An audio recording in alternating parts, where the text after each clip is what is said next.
let's take a look at Tron ARES. I think it's very smart. Now, we didn't see anything more than what's been posted online, which is a quick teaser. They set it up, but let's just watch this. See if you guys can notice Mother Anastasia. She's in here. Yes. 120 miles per hour. Last seen heading northbound. Unit 12, acknowledging dispatch. Already in pursuit.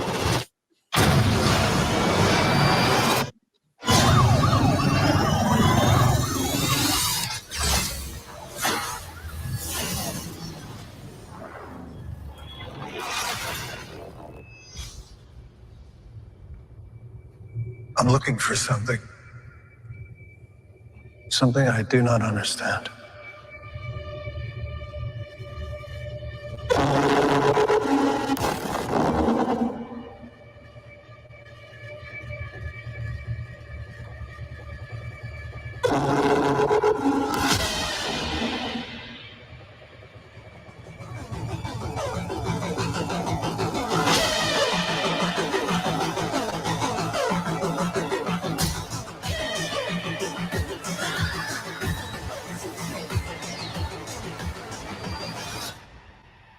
Ready?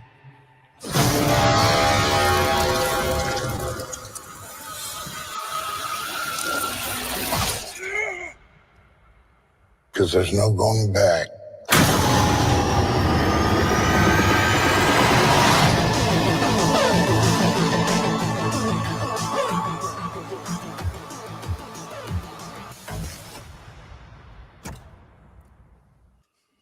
I mean, it looks pretty good. I'm in. Yeah. I'm all in. Yeah, it looks awesome. Yeah, what do we I think know I was about, in.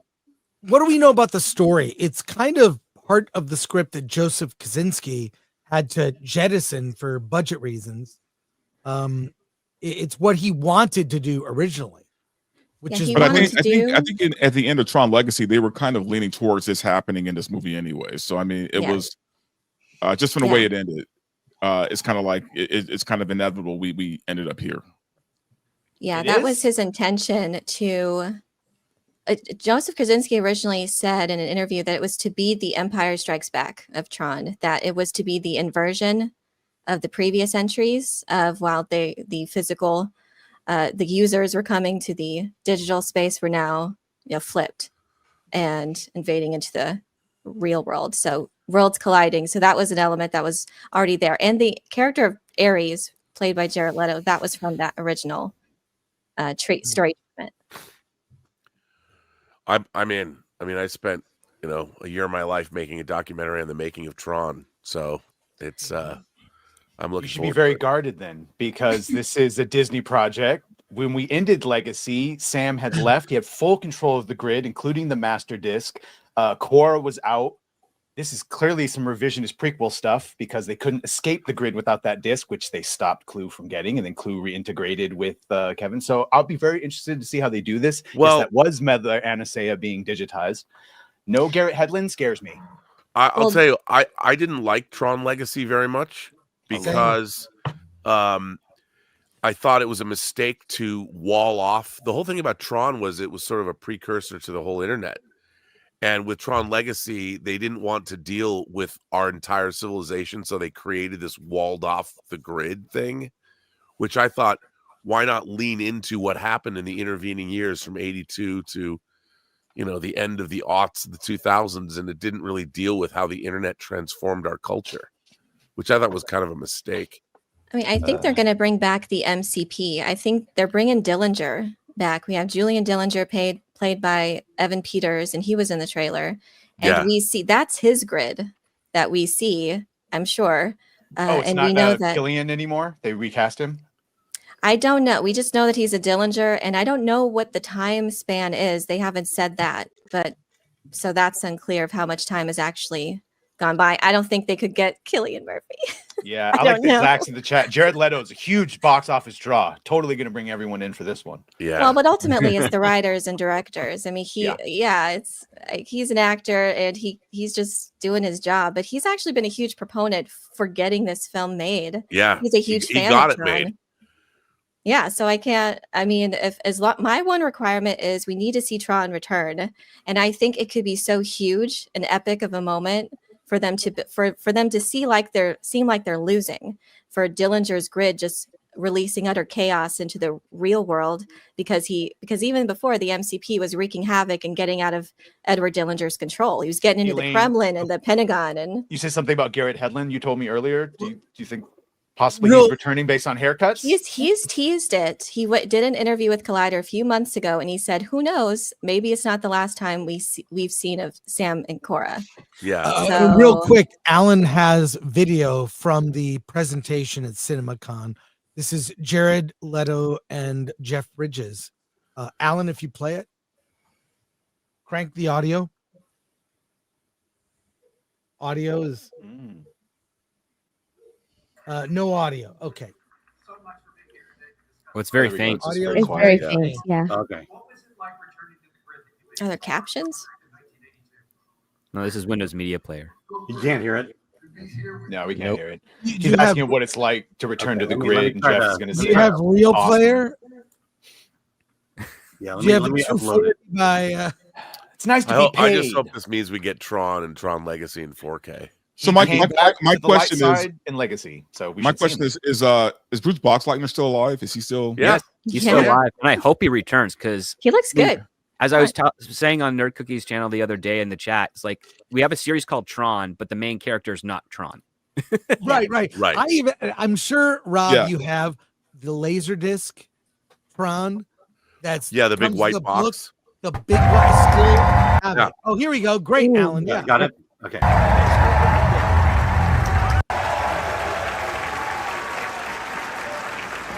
Thank you both so much for being here today to discuss Tron ARES with us. Jeff, let me start with you. What was it like returning to the grid that you made so iconic back in 1982? Well, first of all, Andrew, it feels so great to be here with you guys and champion this movie to be in theaters. Woo! Love that. And Tron to be back on the grid. Come on. It was incredible. And getting to work with Jared, man, that was a real joy. We had a great time. Right. And Jared, tell us a little bit about your character, ARES.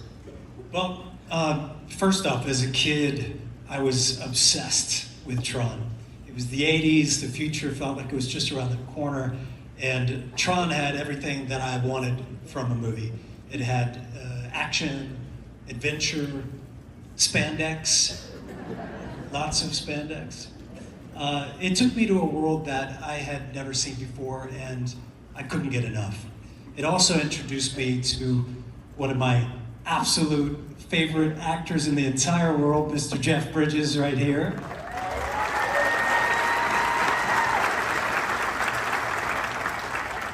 But to answer your question, ARES is a highly advanced program who crosses over from the digital world into the real one on a do-or-die mission to fulfill his directive. And I have to say, making this film was a blast. I bet it was. And I know Tron fans are eagerly anticipating the new film, so tell us what they can expect. Well, first of all, incredible visual experience, but the music, we've got 9 Inch Nails, man. Yeah. So you're in for a treat. And if you love this movie like I did, it'll hit you right in the grid. October, wherever that is. October 10th is a ways off, so here's a little something special. All right, that was it. He was 11 when Tron came out. I mean, that's old enough, man. I mean, I was pretty young when the original Tron came out, and I still remember it. So the music is good, and it's a compelling story, and they tease Tron and Sam and Cora and the ISO thing. I'll be there for it. And, I mean, sorry, go ahead. Sorry. No, I'm sorry. I'm glad that they recognize the importance of the music and the visuals, and so that gives me optimism. And it's nice that they went with Jeff Bridges. They're teasing his return, but I think that means they're gonna, because we've seen him before. I don't think that would be a huge thing, but I hope that they're saving Bruce Boxleitner's return for something truly special. Please give the fans what they want. We will give you our money, please. Right. Tron is They surprised safe it in the to say, last one. after the last movie, that the music is kind of almost like its own character in the Tron. Yeah, that's So the good. score for Tron The Legacy. music is so important to Tron movies now. Yeah. Look, man, I'm gonna say what Gary said. Gary from Erotic, he said, I'm cautiously optimistic. That's what I'm going to be. I'm going to be cautiously optimistic. Like I pray it's good. I want it to be good, but I'm going to hold all judgment until I see something. Yeah, the recognizers look good. The light cycles look good. The jet walls, all of the digital grid fare that we love was in The there. mechanics of how it would work in the real world look good, but I Yeah, want we to saw see the a portal giant beam. solar sailor in the skies of LA. right.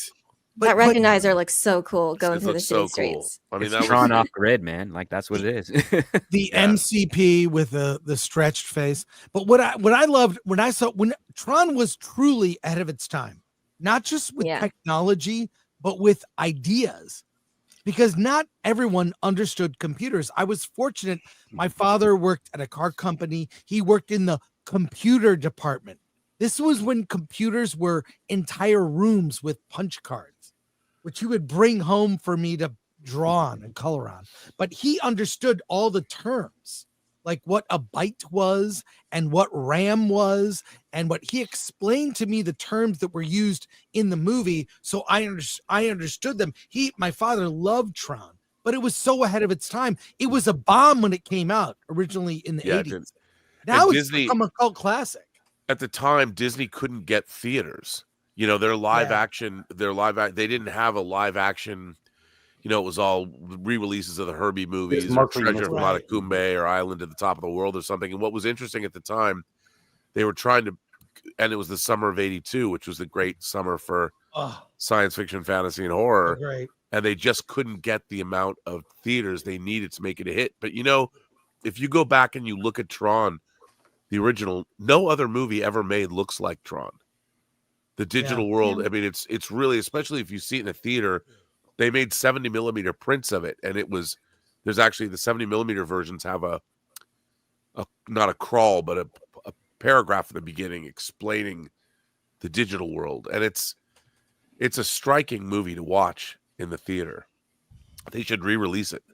Yeah, I haven't seen it in a theater since the 80s. I have the laser disc. Yeah, they should remix it in Dolby Atmos and put it in theaters. I think people would. I mean, it's quaint now, but it certainly looks incredible. By the way, Legacy in 3D was awesome because it was 2D until he jumped into the grid, and then the 3D popped in. It was soundtrack. Yeah, it technically, was Legacy was beautiful. Yeah, so.